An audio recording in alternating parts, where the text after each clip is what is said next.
At dahil nga maganda ang sikat ng araw today, naisipan namin na lumabas ng bahay upang mag-expose sa sikat ng araw, makalanghap ng sariwang hangin at makapagpapawis na din.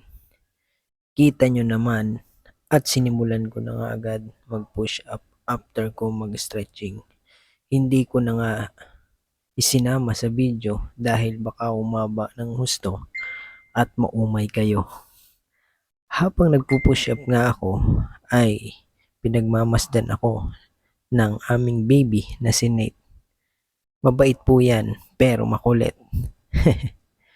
Ma-share ko nga lang po pala ang isa sa mga dahilan kung bakit gusto kong mapanatili ang aking ideal body weight.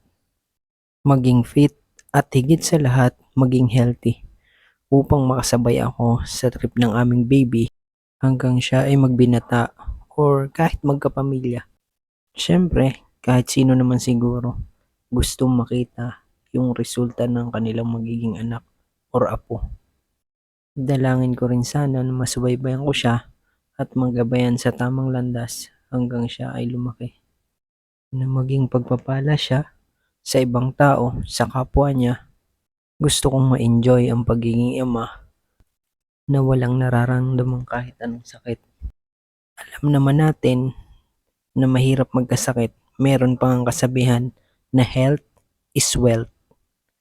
Kaya yun, hanggang dito na lang muna ang ating video. Mag-iingat kayong lahat guys and God bless.